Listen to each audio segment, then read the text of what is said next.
Hey mini enthusiasts, how are you doing? Welcome back to part 8 of the Project ERA build, and I hope you're all doing well. I hope you had a nice Christmas, and this is going out on the 29th of December, so just before the new year. So what are your plans for the new year? Nothing special for me. I'm staying in and kind of having a games night with the kids, so no big parties. But it might mean I don't have a hangover on New Year's Day as well, and I can get out and do some more on Project Sprout. So you rejoin us here. The car is turned around now, and we're starting to do the repair panel work on the offside front of the car, the driver's side if you live in the UK. So again, we're using M machine panels, and we're going to be replacing that whole section, the inner and outer seal. Cross member's going to stay this time, just because it's in good condition on this side, doesn't need replacing. And like I said, I've had plenty of practice at this before. This is now the 6th M machine section we're replacing. So obviously 2 on Project Bolt, 2 on Project Kit, and this will be the 2nd one on Project ERA. So kind of got used to the quickest and most efficient way of getting that panel out now. So as you can see, we've sectioned it up, or Mark sectioned it up anyway, which is very much what he done to get the toe board out as well. Like I said, it's a good way of doing things, tackling each bit in small chunks. The only problem is like I've mentioned before, if you want to use the old panel for measurements, once you've sort of chopped it up like that, it becomes a bit of a jigsaw.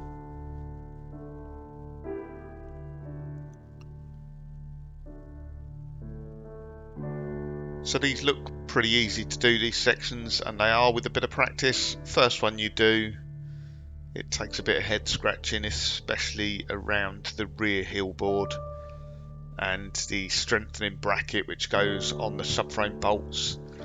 And that's actually a bit of a problem for us on this, because the door bins, we're not taking them out, and we're not replacing or cutting out the rear quarter panel either. Around the rear wheel arch, so you struggle to get access to re-weld in that support bracket for the subframe rear bolts that go through the heel board. Luckily what we found though is a small Dremel. You can get like a right angle drill bit on it, or you can just get down there with a carbide burr, just make a hole, kind of poke the welder down there, line the wire up and weld it blind. That's really where you've got to trust the sound of the welder, the sizzling bacon sound. You know you've got to listen for when it's welding, because you can't really see what you're doing. But that support bracket is really there just to stop those bolts moving when you're tightening them up, and it gives a bit of additional strength to those captive bolts through the heel board. So it is important to get it welded on there, but it doesn't have to be perfect, if you know what I mean. It just has to be secure, and it's in one of those sort of areas where no one's going to see it, so the welding, it doesn't have to be perfectly beautiful looking. Just decent penetration and well welded on there is good enough.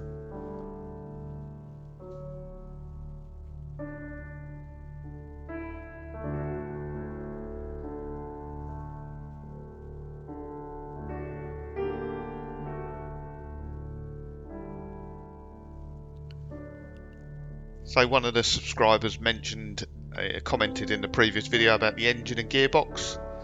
So I thought I'd just update you on where we are with the other bits for the car, because you see the workshop's looking a bit empty. So the engine and gearbox are away with Ian Hargreaves of Avonbar fame, who owns the Avonbar name. Done a lot of development work with Rover on the Metro Challenge cars back in the 80s. Very, very knowledgeable guy, especially on turbo setups. So Ian, Avonbar, are building the engine. Don't know of the exact spec yet, I know roughly what sort of brake horsepower, but the spec, not quite sure. I remember going down there with Mark, and there was kind of a wish list, and Ian had some of his own suggestions which would just make the engine better, more reliable. So we hope to get that back. I think it will be shortly into the new year, probably late January, early February. So that'll be the engine and gearbox done. Both subframes are away being powder coated at the moment, and the interior carpets and floor mats at a company in Birmingham, can't remember the name. Our YouTube friend Paul Jeffries took them up there when he come down to give a hand with the ERA, and they're up at a trimmers being basically remade. We took the old ones up there for patterns, and they're redoing the carpets. Still yet to decide what to do about the interior, the seats, dashboard, etc. So it's a half leather ERA. This is, so it's got cloth in the middle of the seats, leather around the outside. But just for practicality, I think it will go back all leather. So all leather was an option, so it's true to the original ERA. But we'll see what the carpet's like. If they've done a good job, maybe we'll let them do their leather work as well.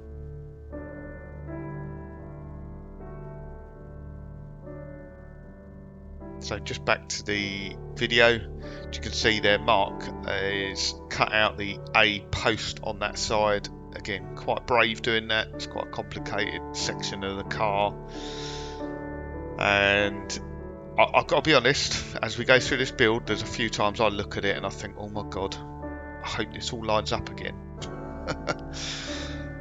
So that's where Mark, Mark can be a bit gung-ho. He gets stuck in straight away, but he does take lots of measurements as well, and he marks things up. I think I might have mentioned before, being a carpenter by trade, I can't remember what he says, measure twice, cut once. So yeah, that's obviously ingrained to him, and so far it's worked. We haven't really had any alignment issues. A few things we might have just had to manipulate a little bit, but it's a Mini. That's pretty standard. The main thing really when you're doing like this, work like this, is the door. The door has to fit in the frame, because surprisingly doors are pretty difficult on Minis to get right, especially the gaps around them. And the front end, but the front end all sort of hangs off that bulkhead. And if you've been watching my Sprout videos, same as I mentioned in that, everything's aligned forward of the scuttle panel and bulkhead. So if you get those bits in the right places, everything else should fall into place.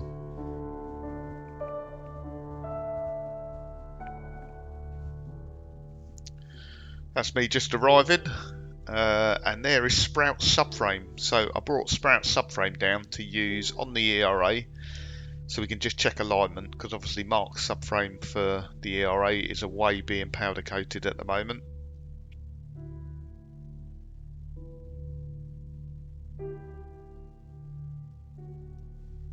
And I'm sure you're aware, but just in case you're not, so this is Mark's garage.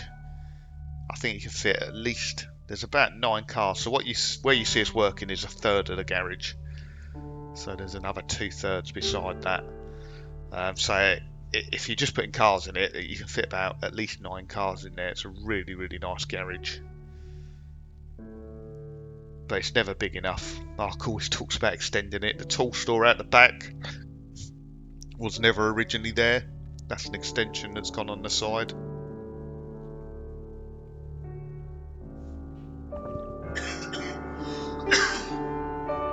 Excuse me, sorry about that. So yes, this is Mark's garage, and I go down there and I help Mark generally once a weekend. Occasionally we'll do 2 days, and Mark does at least 1 day a week, probably 2, and some work during the week as well, in the evenings after work, same as I do on Sprout really.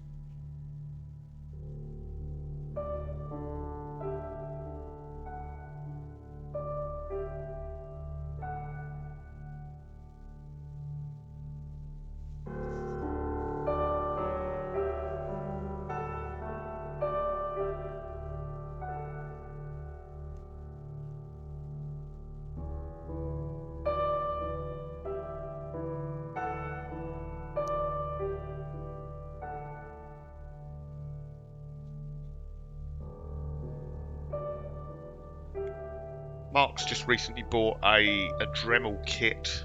I can't remember how much it was. Come in a full kit with all the little bits and bobs that go with it. And I've got a similar thing. It's not a Dremel though, it's a Black & Decker, I think, or a Bosch or something like that. Similar tool, high speed. I don't know what you call it. It's like a drill, isn't it? With various different attachments. I'll tell you what, the Dremel version is just so much better. It has these little cut-through slit discs on there, cutting discs, same as you get on like the either the little die grinders or you can get for angle grinders as well. But they are so good on the Dremel. Really do thoroughly recommend it. If you've got a cut, like I was cutting through where the windscreen scuttle goes up the A posts there, up the A pillars, you do it with a little Dremel, and the discs, it's probably only about 0.2, 0.3 of a mil thick, really thin discs, and they're just fantastic. They've got this quick release mechanism as well, so they're easy to fit, easy to replace the blades, and yeah, and they don't break. That's the main thing. The Black & Decker one I've got, the discs just break every 30 seconds, but the Dremel, really good. I would say though, I found this in first-hand experience, always wear eye protection when using them though, because they got a ridiculous RPM speed.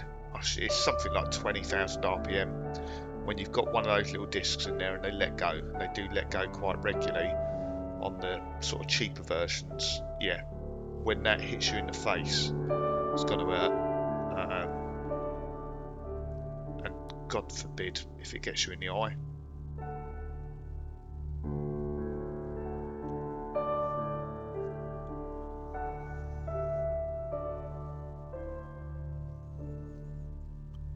So just lining up the doorstep there, as you can say, it's not quite a, well, it is a complete step. It's not just a repair section, it goes up the A post as well.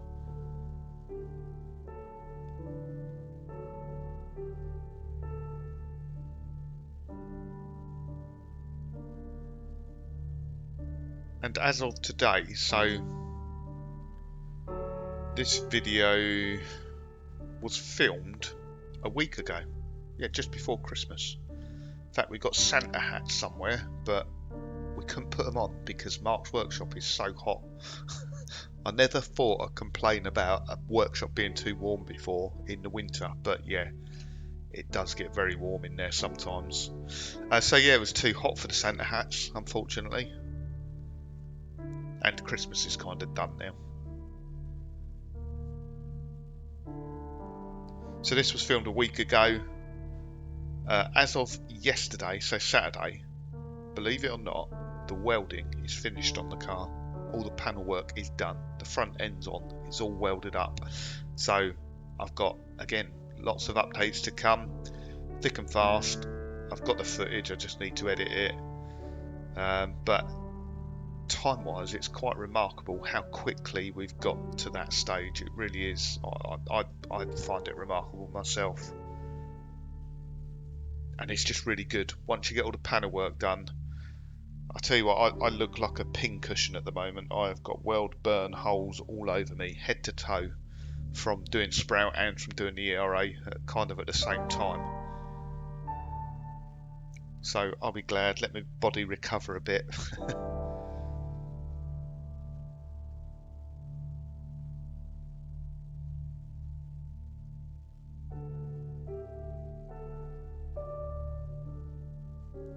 Get asked lots of questions about this spot welder. So it's a TRW spot welder. They're pretty rare actually. Can't say I've seen loads of them before, but compared to other spot welders, it's pretty compact. You see some other spot welders and they're quite big, bulky. Trying to get them inside the inner wings to weld the front end is impossible with some spot welders, but again, if you've been watching the Sprout builds, that spot welder fits up inside there. And someone did comment about being fit and strong. It is very heavy. It is extremely heavy, that spot welder. It really does kind of fatigue you.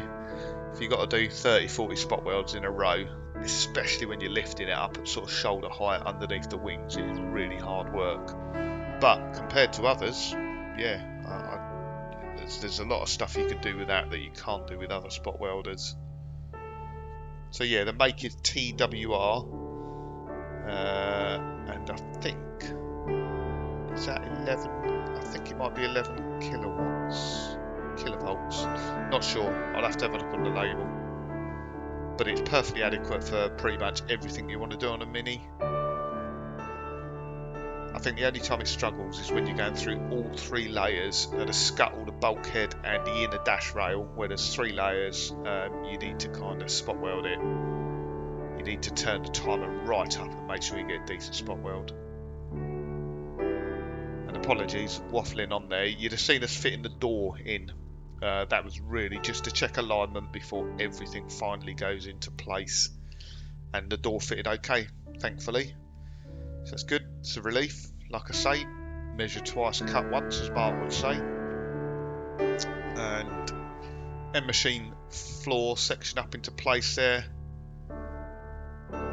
And all we need to do is cut along the existing floor pan now to weld that in place.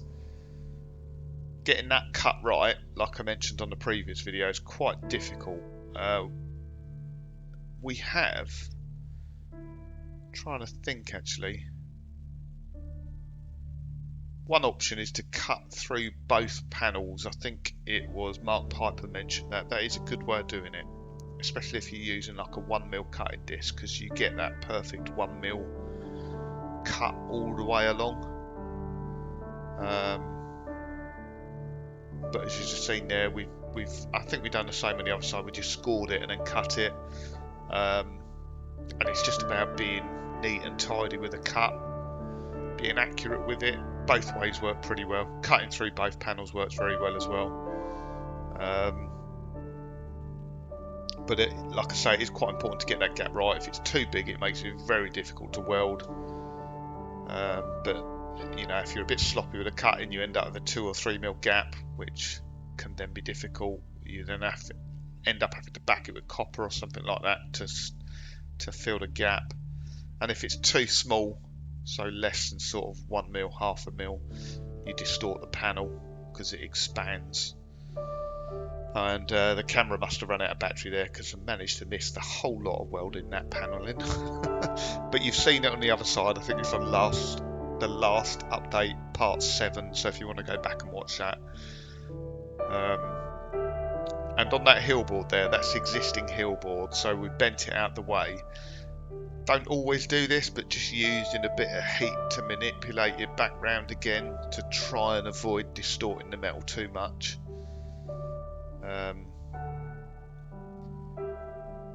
Heat's useful, but it can change the properties of the metal. So you just need to be aware of that. Wow. And that's it. So thanks for watching this week.